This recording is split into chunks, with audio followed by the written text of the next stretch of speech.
moving towards our first session, the session on economy.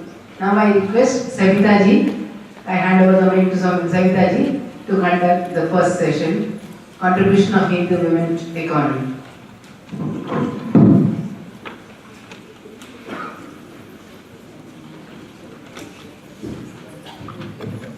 Thank you, Ramaji.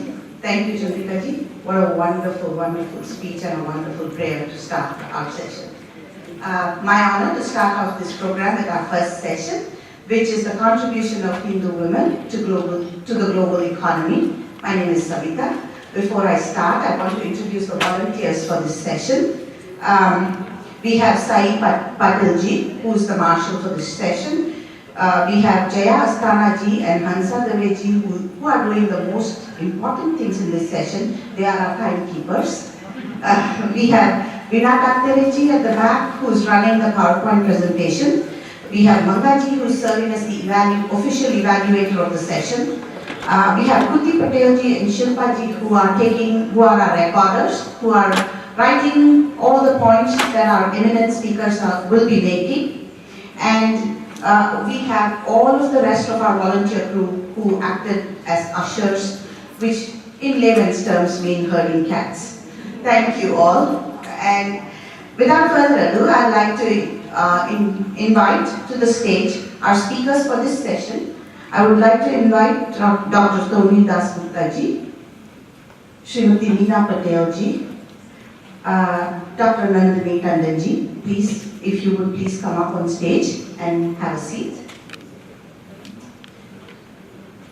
I would like to also introduce the chairperson for this session, Dr. Somdutta Singh. Dr. Somdutta Singh ji is an entrepreneur and angel investor. Not only is she the first female co-chair of NASSCOM Product Council, but she's also the youngest. She's a core committee member at the Women's Entrepreneurship Platform, a project by NITI. She's the founder of Digital Leadership Institute. She serves as a mentor in NASSCOM 10K, Microsoft and Target Accelerator. She's a TEDx speaker and a teacher at Ramakrishna Mission. Dr. Singh ji completed her graduation from Mount Carmel College and earned her PhD from MIT. Dr. Singh ji, thank you, and I hand over the session to you. Thank you. आप सबको मेरा सादर प्रणाम. Chandrika ji, well, that's going to be a tough suit to follow, if I'm trying. I grew up learning, and I come from a pretty staunch Bengali Brahmin family, where women are celebrated every day, right? So, Sri Shakti is the Param Shakti.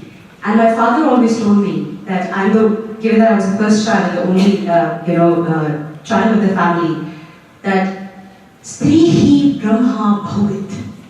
He said, if anybody tells you otherwise, don't believe it.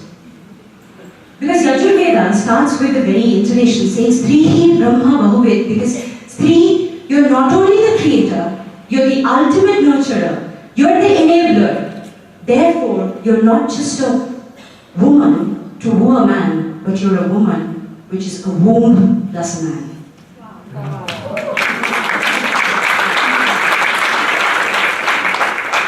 So whenever I hear the word empowerment, I always say it's the men who need it.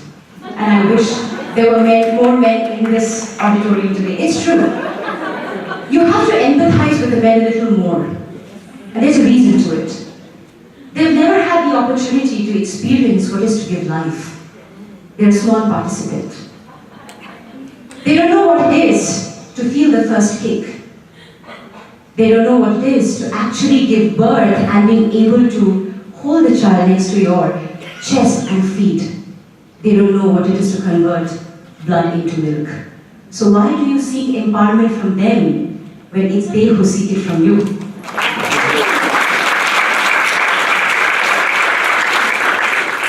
It's an absolute honor to be hosting this panel today, and by education, I'm an economist.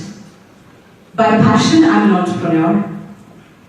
And to ensure that I am enabling my Bharat and the great minds of Bharat, irrespective of men and women, I'm an investor. Because I feel that every entrepreneur should ensure that the best way to create wealth is to share. And that's what I do.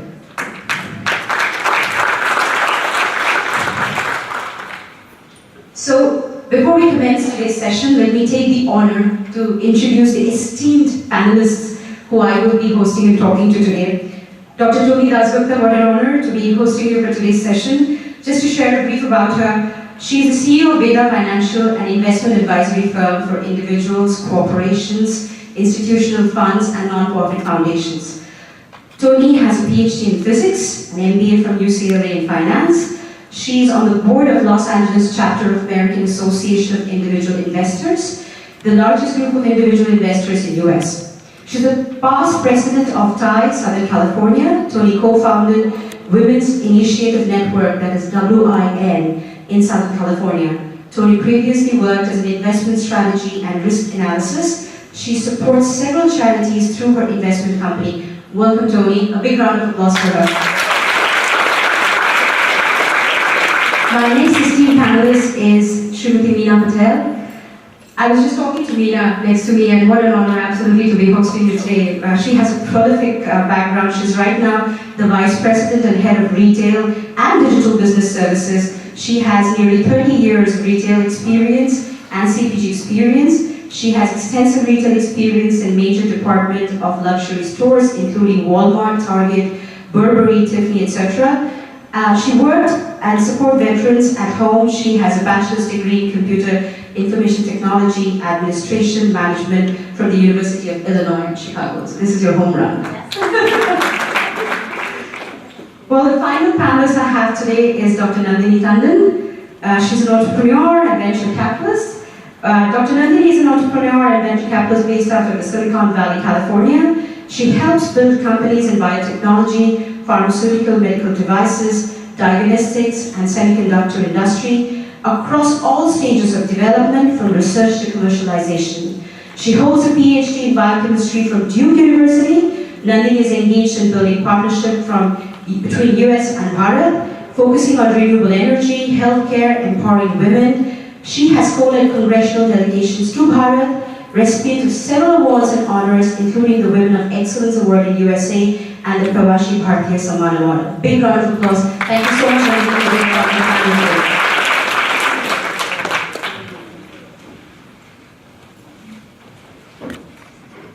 Yes. Before Toni, we have you just kind of sharing a little bit of brief about the session. But economy is a tricky subject to talk about, right? A lot of people, from Adam Smith to Milton Friedman to Michael Frugen, have different things to talk about economics. He said some are the areas of conventional microdynamics. Some said that it is about the demand and supply that drives. But you know what I learned when I was at MIT and I argued? Adam Smith is not the father of economics, but Chanakya is. And I said this, he talked about 6 principles. And those 6 principles, if you actually think about it, are the key drivers of any economy. He said, Sukhasya mula dharmam.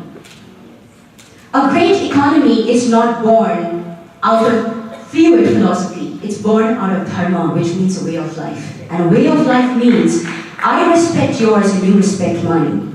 And that's what Bharat stands for. He said, Dharmasya mula artham, and artha is not money. Adam Smith reduced it to money, but he said artha is relationships. He said the true economy, the truest part of a great economy is being able to foster great relationships, because at the end of the day, if you do not have a job, how many of you can guarantee and say a LinkedIn connection is going to get you one? But he said, if you truly build great relationships, you can be rest assured that if you do not have a job, there's going to be someone who's going to feed you. Arthasya mula rajyam. Only if you're able to build great relationships can you build a great kingdom, and that's what he told Chandragupta. Don't worry about wars. You will build wars. Try to build great relationships, and the Rajya is going to be yours. Formidable, forever, scalable, and growing.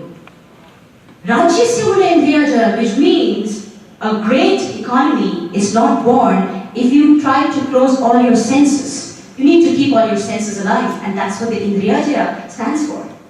Don't forget to hear. Don't forget to pay attention to listening.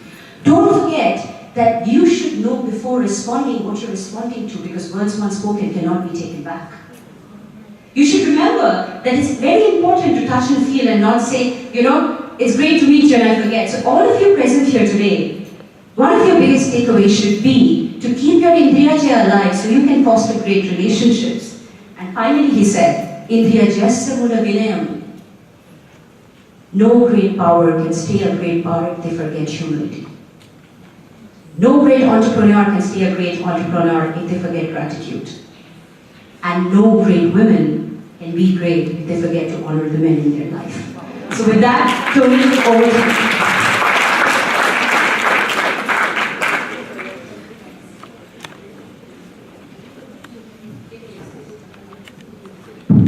Okay, got it. Well, that was very arousing. I think I'm going to probably just end up switching gears totally to where I'm actually, talking about the economy, and I've been also tasked to talk about some practical things about finance, which people can take away. So let's hope. So what I'm going to talk about is redefining economic and financial success for women, and what that basically means is, like I just mentioned, what are some of the challenges that are facing women globally today, and there are a lot of challenges, and a few practical things that each of us, that are relevant to us, that each of us can take backward, that we can do and get started on right now.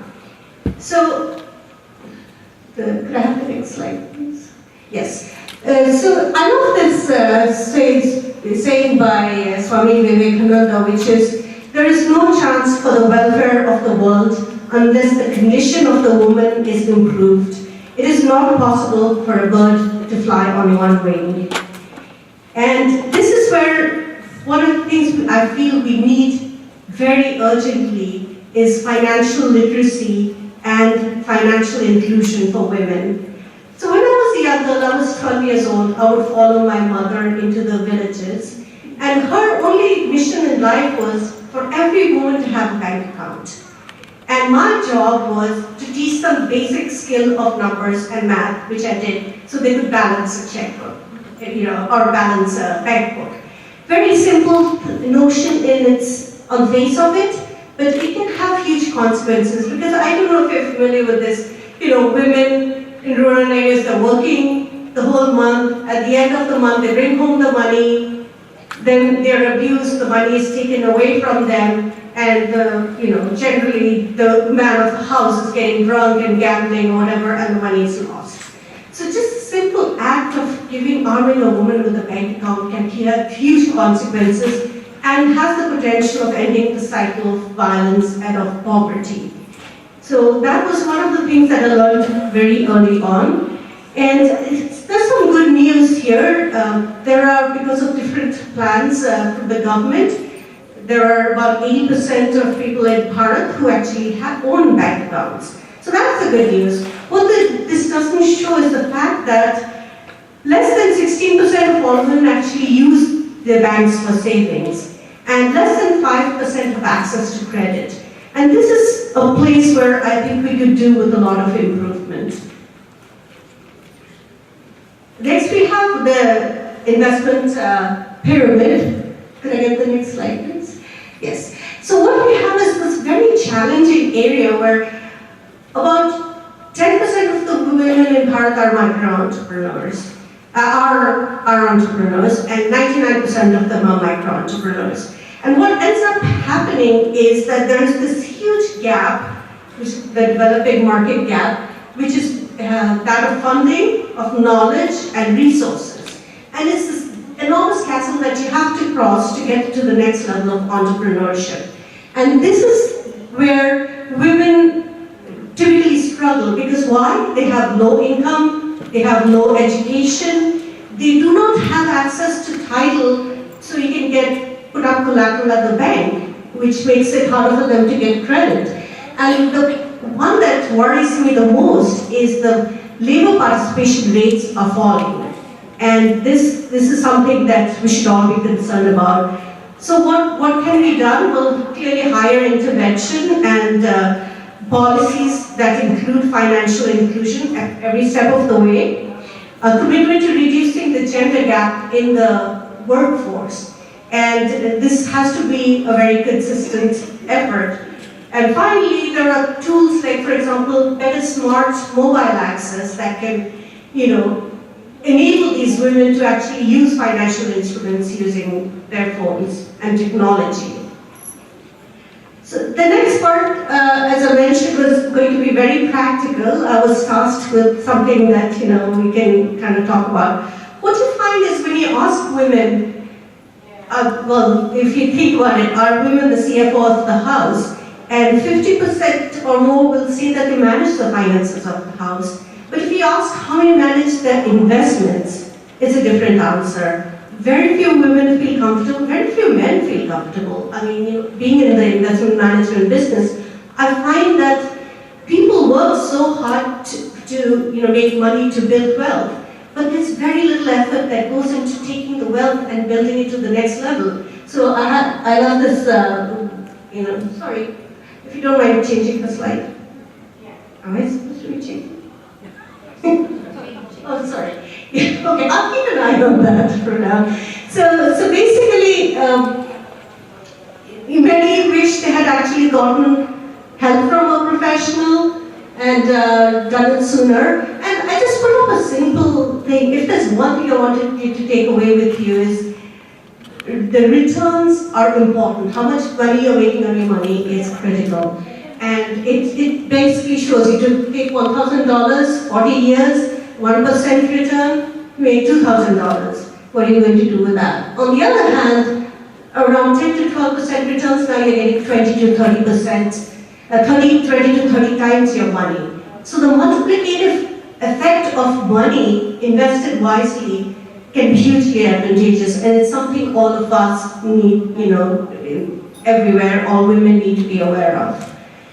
So the next slide, so I already mentioned that returns are key. Another thing is it happens in Bharat as well as in places like US where real estate is expensive. We find a lot of our assets are locked up in real estate, and it's very important to diversify. It could be stocks, bonds, insurances, real estate, everything together. And I just have a little sample chart of net worth allocation that they suggest, 30% real estate, and then the rest are in more liquid assets. And one of the things I wanted to mention on a personal level is that why is this so important? Well, late last year, I lost my husband. In an instant, he was gone. And he had no interest in finance. I was the one managing all the money. And all of the time I've advised women that, you should do this, you should do that. I got the experience of eating my own cooking. And, trust me, sometimes my cooking is not that good. But in the case of finance, I think it's pretty okay. So, because you suddenly find yourself faced with these enormous decisions, you need to find liquidity and so on, and manage a lot of different things. And, unfortunately, this is something that can happen to us, and it's something we need to be prepared for.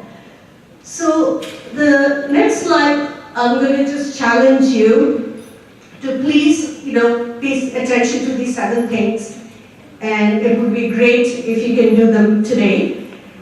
First of all, I would suggest making a list of all financial assets, and this is where both men and women, men aren't off the hook. You should know where all the money is, how to access it, and so on. This information should be shared in the family. And then make a plan, your very own investment plan. Doesn't have to be fancy, but make it and do write it down. That would be my suggestion. Consider retirement. We have a lovely so-called demographic dividend, like our friend C.K. Prahlad, professor, would have said. We are living longer, and then so we have to consider for the future how to make income last a lifetime. So there's something for women we particularly need to be conscious of.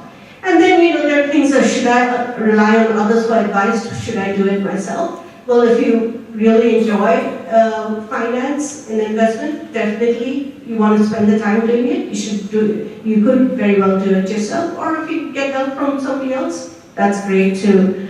And finally, I would say, tried and true. It's like anything else, like building up the muscles, invest regularly. It is one more muscle that we don't build very often, but which does need building up.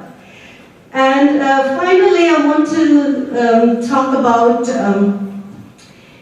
so there was this thing about multitasking. It's been found that women's brains are actually very efficient in multitasking.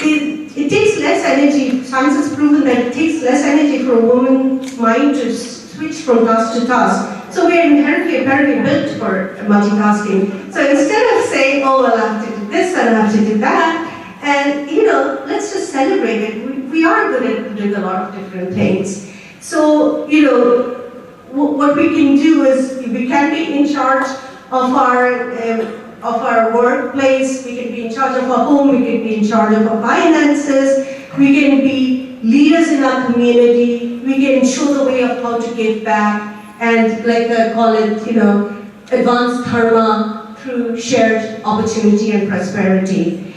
And finally, I wanted to talk about WIN, which was referred to before. It's the Women's Initiative Network.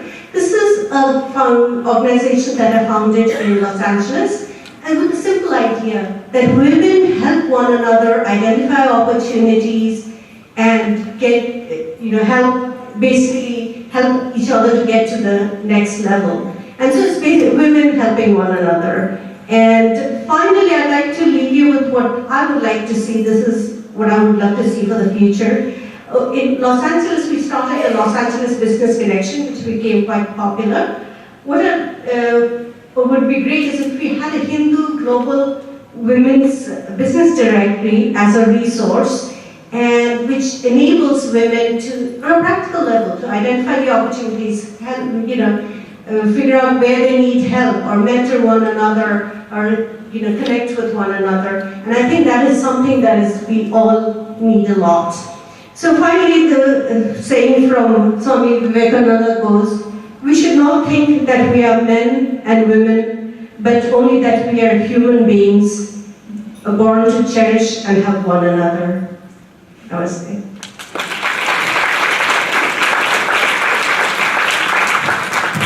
Thank you, Dr. Toni. That was a very, very insightful speech. There's some great pointers. I think the women here can, share and learn. Think about an irony. It's so funny. The best chefs of the world are men, and the best bankers of the world are women. Yet, there's a role reversal that happens at home, which means that both men and women agree that they will allow each other to experiment with their skills back home. Because they all know that at the end of the day, when the men get to cooking, the women are going to lick their fingers, and when the women go to banking, the men are going to make money. So, while Dr. Toni said that, I have seen my grandmom, right? She would, from ironing to everything, she would save it. She had all these small boxes that she had allocated for money. It's so innate in us that we are naturally, economically very sound and robust. So we really don't need someone to come and tell, hey, you're not good at it. I think it comes very naturally to us, right? Otherwise you wouldn't trust the Indian Monetary Fund or the World Bank or SBI, having women leaders. It's pretty much a given. I think what the challenge is this: when it comes to practicing what we preach, we often forget that, we get a little lazy. The other thing, when Dr. Toni talked about is about multitasking. Well, scientifically, right, men have just one X chromosome, we have two. So isn't it a given that if you have two, you use the power of two and not crib about it? So that's why I said we don't really need empowerment. And that kind of, brings me to the forefront when it comes to, economics. You talk about one side is the finance. The other side is where we're talking about, job creation, we're talking about the growing economy, we're talking about women's participation, we're talking about diversity. Meena, I think your insights here would be of stupendous help, because you pretty much kind of, have not only broken barriers, but hey, you say it's a woman leading, leading in organizations which typically is male-dominated bastion. There's a story to tell. So we're looking forward to listening from you, the story that you have to share with us today. Gosh, it's so wonderful to hear all of you. I'm honored to be on the stage with so many talented women. And Toni has talked a lot about finance, and I'll say it the way that my husband said it. He's a financial advisor, and he uses this as a love letter to your spouse. When you sit down and plan, it is really a love letter to your spouse and your family. So I'm so appreciative of you actually talking about this topic, because it's not an easy topic to talk about, and it's a topic that is difficult, but it's something that you can always plan for. So thank you so much.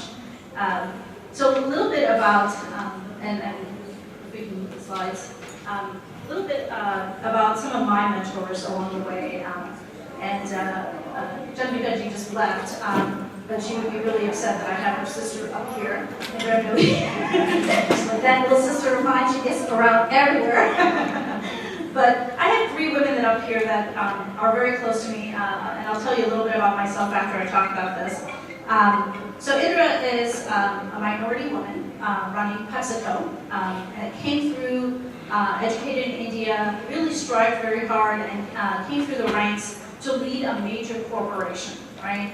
A Hindu woman who demonstrates it every day. And one of the things that she talks about is how women can be raised within the organization. And it is we ourselves can hold each other's hands, rise up, guide women, and I can see that just on our panel discussion here. And I'm sure if I started talking to all of you, you would be talking a little bit about how you are doing something every day to bring women to that next level, right? So Indra does it every day at Pepsi. I've spent a lot of time at Pepsi. My background is retail and CPG, and so I spent a lot of time with companies that are really encouraging women to move up in the organization. Oprah Winfrey came up through ranks. She was a poor young girl in southern United States, came through the ranks of being a newscaster and then having her own show. But one of the things that she demonstrates is also leading women. Most of her producers at the Oprah Winfrey Show were women. She encouraged women to speak up. She encourages young girls to speak up. She actually created her own school in Africa, all dedicated to girls to be able to rise women in different parts of Africa, right? So women have been playing roles our entire life. So one of the things that I always want to thank is my great-grandmother, my grandmother, my mother, my mother-in-law, because I'm actually the offspring of all of those folks. And I have came here in the early 70s in the United States. I'm going to give you a little background of me, and then we're going to talk about the glass ceiling. If we can just keep moving the slides up, that would be awesome. I came in the early 70s. Most of my dharma was taught at home. We were a family that in those days, in the late 60s and 70s, there was one Hindu temple in Chicago, and I'm native here, and that was the NASSCOM temple. We, at the end of the day, our dharma was left to our parents to teach, and that one Hare Krishna temple. We went there once a month, and I have some friends, colleagues, folks that I grew up with. It was the one temple that we met each other every other week or some specific Indian holiday, but ours was really taught through the house. We didn't have a real temple to go to. We had our community and our parents, and that's how we learned our dharma through that aspect of it. So my glass ceiling was really, at home, there was none that was taught, kind of like your home, and we were very much a home that each one of those folks, the parents, the brothers, the sisters, were taught that the women were really to be respected. They were the Lakshmi of the house. At the end of the day, we were the ones who were giving to the home and demonstrating every day to be able to bring some of these things. The glass ceiling aspect, so I have a tough subject also, and it's how often do we actually get prevented from moving ahead in an organization? How often do we get prevented from moving in different roles that we have in companies? And how do we change the way that we are, right? And so I use my upbringing as a subject because that is one of the things that I think helps us to raise ourselves at that next level, right? And the glass ceiling is defined very differently globally. So here in the US, the definition is really about not being able to move up within your career due to the fact that you are a female or you're a minority, you're not able to be be paid the same, you're not able to see the next level in a large corporation. I would say in Bharat, it's probably not the same. Culturally, we tend to share our salaries more often than not. I'm obviously not holding that mic close enough. We tend to share our cultural things differently. So in Bharat, we tend to have our salaries shared more often than not. So the women are pretty close to salary probably to males, but not maybe necessarily position-wise, right? In Europe, China and Africa, similarly, China and India are very similar in that way, culturally, that the women are very close to the levels that they need to be, but not necessarily in the cultural aspect of being able to move up in organizations. Salary-wise, we may be. So from topics of that, I ask you to keep going, next slide. Some of the things that I really talk about from a glass ceiling perspective is that individually we all have our own experience. I had a great discussion at a table today that, do women really get limited? Are we really limited in the things that we do, right? In some cases we are, right? But it's what we do with that. It's individual, what we do with that every day and how we define who we are, right? That helps us get to that next level. For me, my strength was my mother who worked and my mother-in-law who worked, who gave me the demonstration that I, as a working mom, could do anything. I could take care of my family, I can be able to grow within an organization, I can lead a large company, I can make multi-million-dollar decisions, I can be able to do anything. And even if I was scared, my mother would look at me and say, Veda, I'm here for you. You got this right here. Right? So the ability to be able to have that kind of strength in my life has been a really big a boost to being able to do this, right? So a little bit about what I teach my daughters, nieces, and nephews is not to be challenged by what you see in front of you, but what all of our Dharma is teaching us to be able to get us to that next level. Don't let things limit you.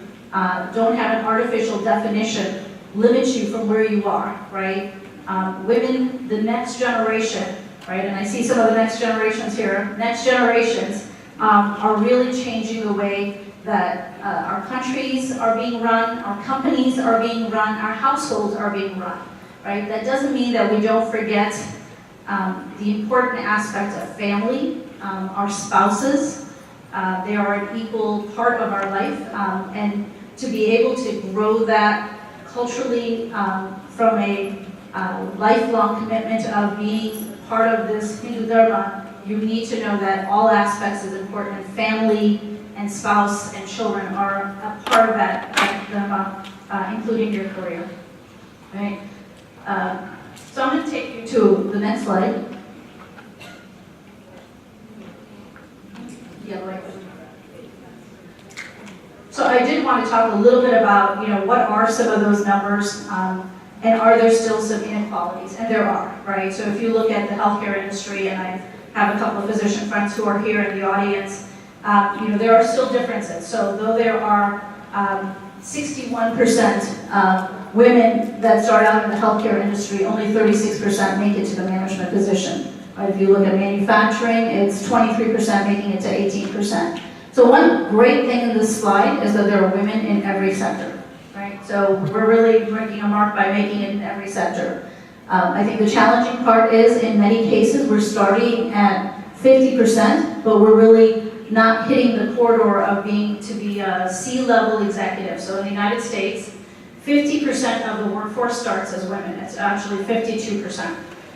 Yet by the time we get to the C-level, only 3% of the officers are actually women.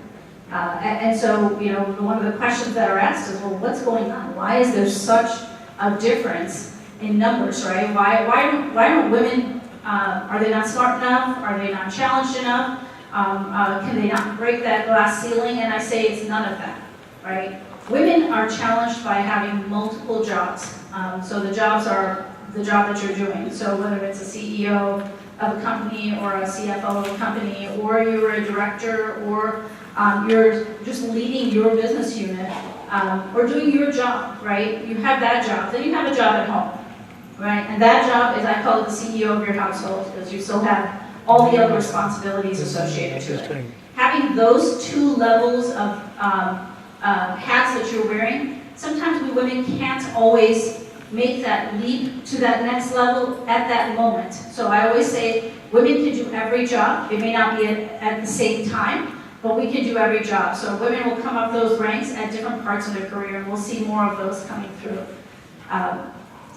So I also wanted to have a few more slides, but I think I've got the 2-minute marker here. I just want to leave you guys with, this amazing conference. Use your network, meet everyone that you can. I'm so impressed by the women who are in this conference and how established you are, and all the things that you do. But use this to be able to network, get to know each other. Your network is your biggest worth, and I love it. To be able to grow to that next level of career, and don't let the glass ceiling actually hold you back. Thank you, Meena. I think that was a really passionate speech, and I can kind of reckon with a lot of that. I think one thing you said, and Swami Vivekananda says this very beautifully, right? That all power is within you, and you can do anything and everything. I think we women take it a little too literally. It's sometimes okay not to be able to do anything and everything. Sometimes it's okay to delegate. Like you do at your work, that you do not mind delegating to the men that you hire. It's okay to delegate to the men at your home as well, right? Sometimes it's just that we're trying in this urge to hold everything so close that we are often, letting it slip through our hands. And that's something I've learned from my mom. She, both my parents are doctors. My dad's a neurosurgeon, my mom's a general surgeon, and often my mom used to be more busy than my dad. So she did something very beautifully. She would delegate it to him and said, and appreciate him every single day. The more she appreciated him, the more he felt acknowledged, and the more he wanted to do it for her, right? And sometimes I think that's the challenge. Like I have 4 organizations I run. I hired over close to 150 people. And trust me, when I hire people, I don't hire them because they're men or women. I hire them because they bring a certain skill to the table that enables my business to grow, right? But there are a lot of times it so happens when I'm sitting across an interview and I'm asking a girl, or a woman that, what does she look she's going to do in the next 1 year? She thinks for a bit and she's like, I may get married. Well, marriage is not a bad thing, right? And it doesn't hold you back, as long as it's not in our mind that it's going to change everything about us. That's the challenge. So sometimes I think the art of letting go is an art of letting in. And we don't always have to do everything and anything, even though we're capable of it. So that brings me to the next part where Swamiji says, take a risk in life. If you win, you'll lead. And if you fail, you'll guide. He's been the biggest inspiration of my life, and that's why this platform means so much to me. My dad is from Ramakrishna Mission. I teach at Ramakrishna Mission, and one of the things with Swamiji was that, though, besides the fact that he was the youngest monk and the most spiritually evolved that you ever saw, something happened to him during his journey of evolution. I don't know how many of you know about it, but I would love to share the story before we go on to our next panelist. When he went across the whole of India, and he was trying to enlighten the minds, because India, he felt, is such a young nation, and such a young population, which is going to drive the world economy one day, because the rest of the world is aging, right? While we have a thriving young, set of people that are growing every day. He, at the end of his journey, felt devastated. And I don't know how many of you know why the rock at Kanyakumari is so famous. It's because that's where he reached and he broke down. And he felt that, why am I doing this? Because most of them don't really care. They don't want to accept all the things that I'm trying to teach. They don't really care of changing themselves at all. And he swam the tumult on the Arabian Sea and went onto the rock, and he cried and cried for 3 days and night. Is when he realized that change is actually a constant. And the problem with the human race is that we try to change people. Evolution, on the other hand, is ongoing. So when you try to change someone so soon, the person is bound to retaliate, and that in science is called as reverse psychology. However, if you allow someone to evolve, you impart a seed in them and allow them to seep it, and you nurture it, and the person evolves in the process, then it's going to stay and it's ongoing. That's why you can't reverse change, but evolution is a process in which you can. And that's, I think, where we come to our next panelist. I know you have had a very evolutionary journey, and I think everybody here wants to know about that. Wearing multiple hats, Dr. Nandini, how evolution has led to the kind of different things that you're doing today, and that's the kind of diversity that you're bringing to the table. I'd love to hear it from you. Big round of applause for Dr. Nandini.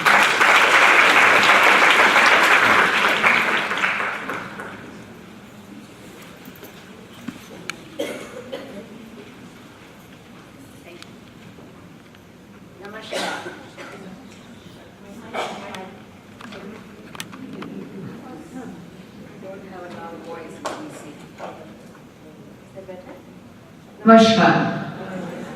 What an honor, what a privilege. I've been a speaker all over the world, but never at a Hindu women forum. What a powerful platform. Shared destiny, shared identity, shared aspirations. How empowering is that? What a privilege to be here, and thank you to the organizers of this amazing Congress, this historic Congress, to include me in this history-making event. Very appreciative. And thank you for asking me about my journey.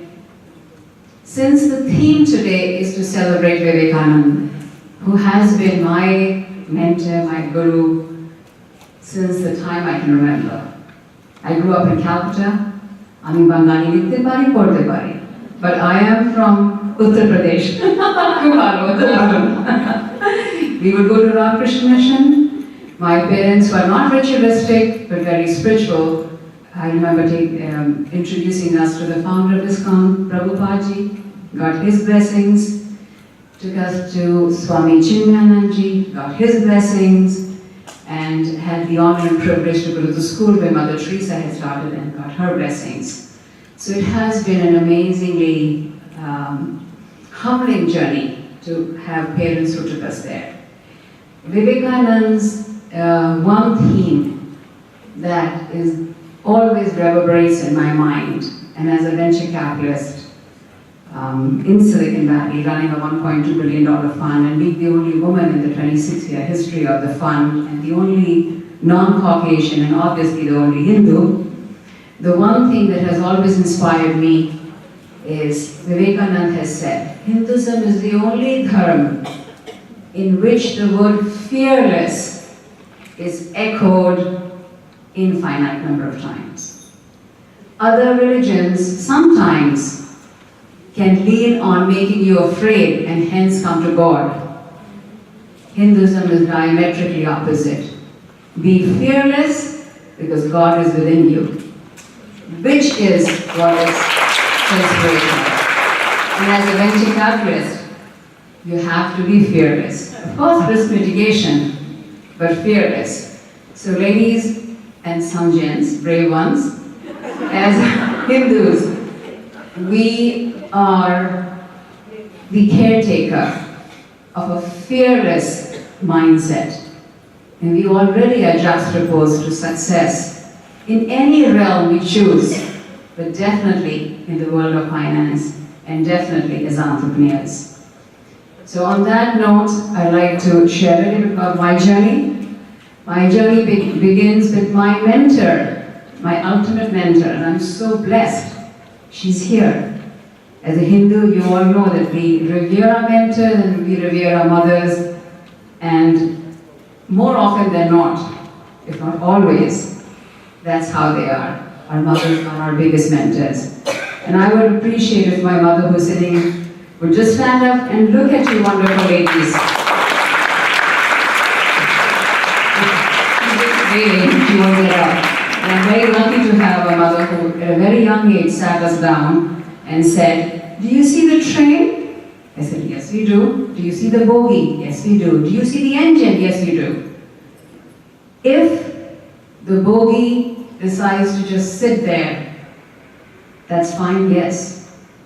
If the bogie wants to move, does it need the engine? He said, yes. Does the engine need the bogie? We said, I don't think so. Don't make your husband your engine, be the engine.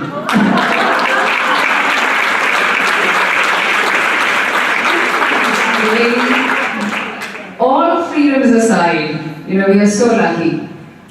They have Shakti, Durgama, the portfolio of defense. We have Lakshmi, the portfolio of wealth. And we have education, Saraswati ji. So we have all portfolios. We are built in, we were born as engines, and let's enjoy it. The other thing that's very, very important to me is choosing an appropriate business partner. So my business partner happens to be my sister, Priya, and I'd love for her to stand up. So she's also my second mentor, so I'm very blessed to have her. And other than that, I have some very dear friends and family here, and I'm grateful. But more so than that, all of you, we're all connected. And it's a pleasure being here, and thank you for sharing your time with me. So talking about thanking, I will just take 1 microsecond, and I want to thank Savita ji, Rama ji, Manju ji, Yash ji. You guys have been phenomenal, patient, working hard, and I just want to thank them. And I also want to thank my fellow panelists and our chairperson. Thank you very much, and all of you for being here, coming from so many different countries. With regards to my journey, I started as a scientist and got my doctorate in quantum mechanics, applied to biochemistry, really enjoyed it. And I'll tell you something, one thing I learned as a scientist, that if I was not born a Hindu, I would want to become a Hindu. Because Hinduism is such a rational, analytical, freeing religion, which doesn't stop you from doing anything. And that's what science and innovation is all about. It frees you to be who you want to be. So that's so important. As a journey as a venture capitalist, I've been very fortunate to work with some amazing minds. Because as you know, you being entrepreneurs have dreams and they're passionate. And what they need in their engine is the fuel of money. So one of my goals today is to talk about how we get that fuel going. So with that in mind, I'd like to turn to my talk. The fellow panelists have said it's not easy to get money, it's not easy to deal with money, but wouldn't it be boring if we dealt with things that were easy? So not a problem. It's not easy, but it's doable. Traditionally, no two ways about it, men have it much easier in getting money, men have it much easier in starting companies, and men have it much easier in staying in companies. We all know the story of Carly Fiorina and other women leaders. Sustenance was not necessarily on our side. So it's even more important for us to ensure that as an entrepreneur, when we are trying to get money, we ensure that we have a support system that helps us to attain money, sustain it, and to grow our company. So I just wanted, in this slide, I just basically want to touch base with you on a couple of studies. Because I think it's important for you to know that there is a lot of thinking that is going on into what are the factors that is making this happen.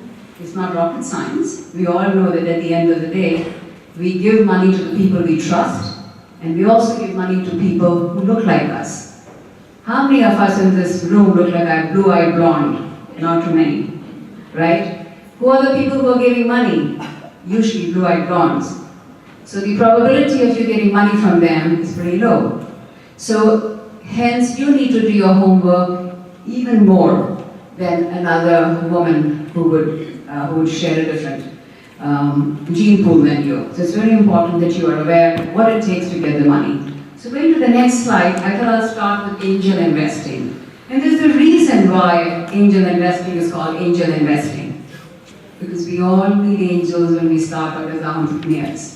Those angels could be our family, our friends, which usually they are. They believe in you, they believe in your cause, and so they're willing to give money. But it's important to know that the angel investor is growing. And I didn't want this talk to be about gloom and doom. I want this talk to be very aspirational and very positive. Because I would love for us to meet a few years from now and know that many of you decided to pursue your dream as an entrepreneur, have done exceptionally well, and nothing would give me more happiness than to know that other women, especially from shared background, have taken their dream forward and have won as entrepreneurs.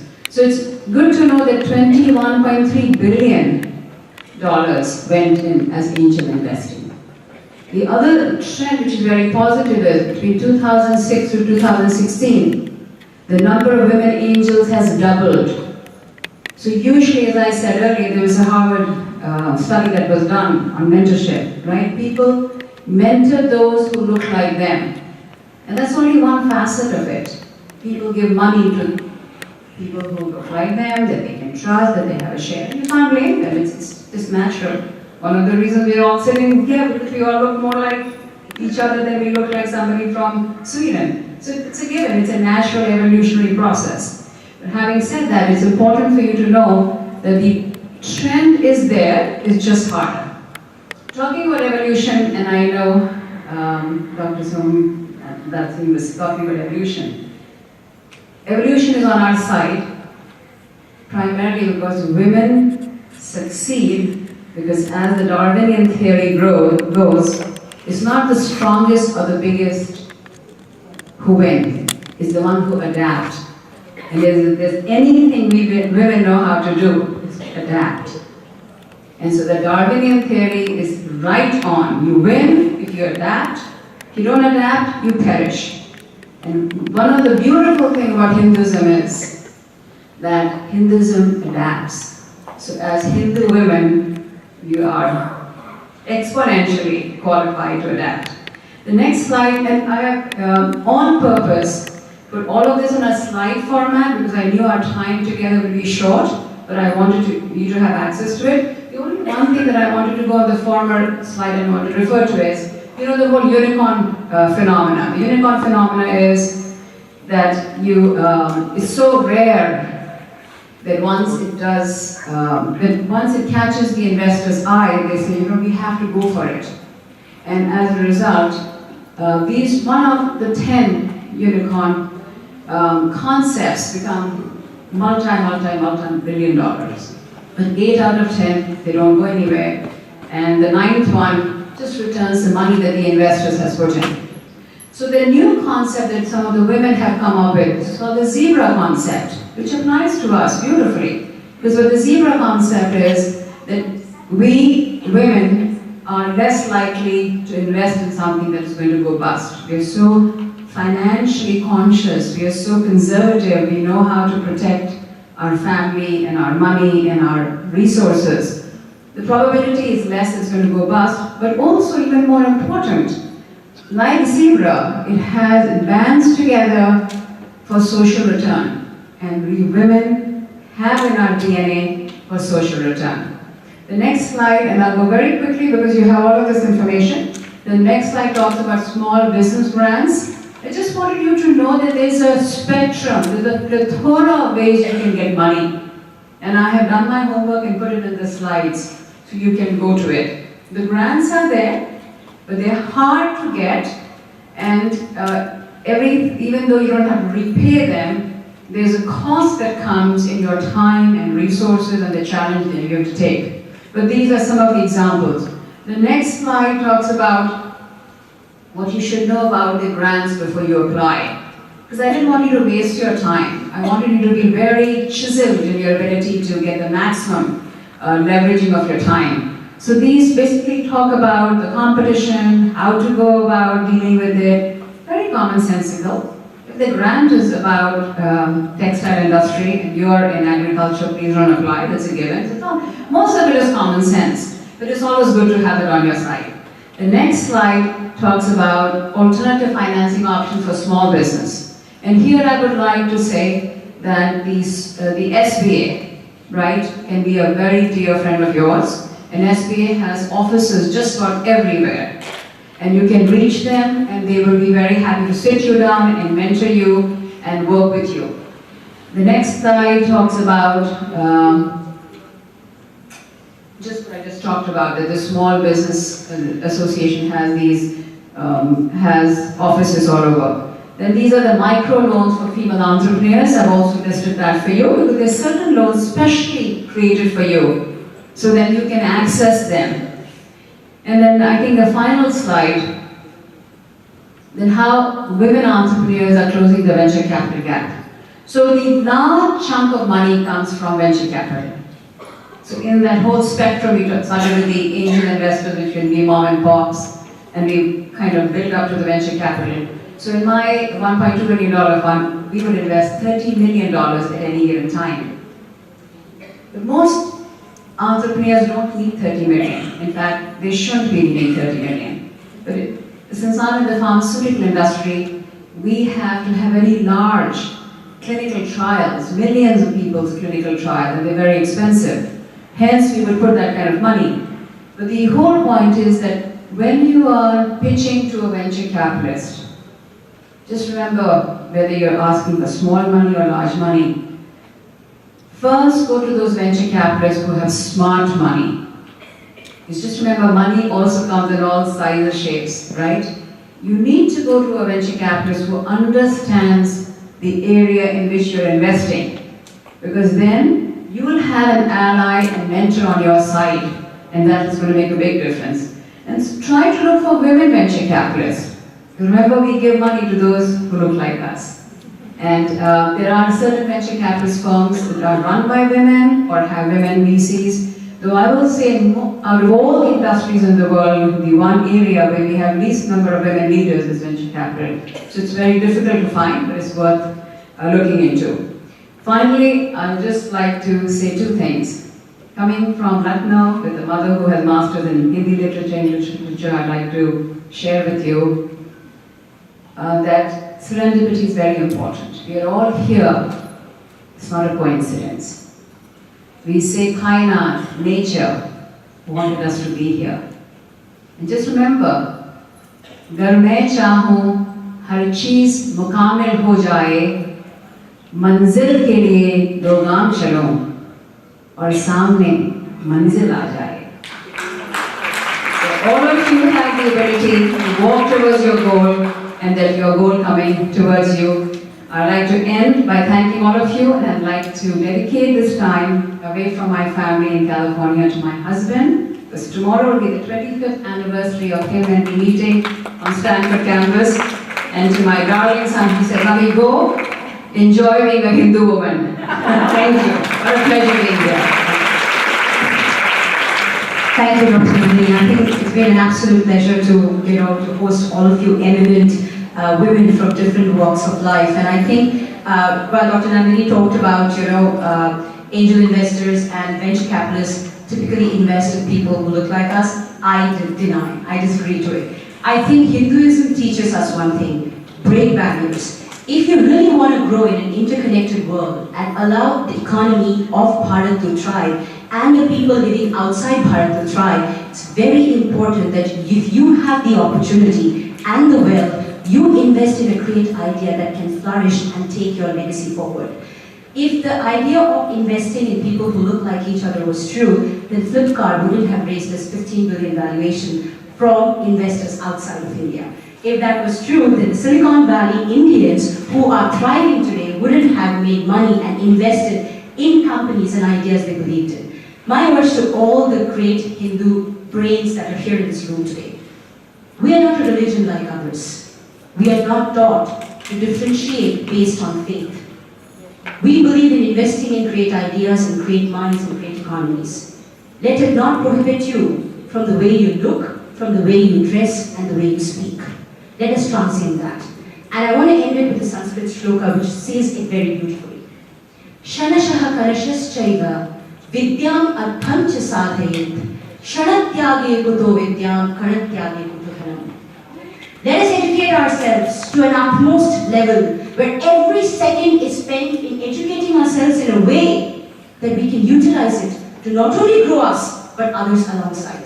And let us not waste time that we have in hand in discriminating based on looks, religion, and other backgrounds. Thank you very much. It was wonderful hosting all of you today. My Sadhya Pranam to all of you again. Thank you, Dr. Toni, thank you, Dr. Nandini, and thank you, Meena, for being a part of the panel. We should all have a great conference ahead of you all.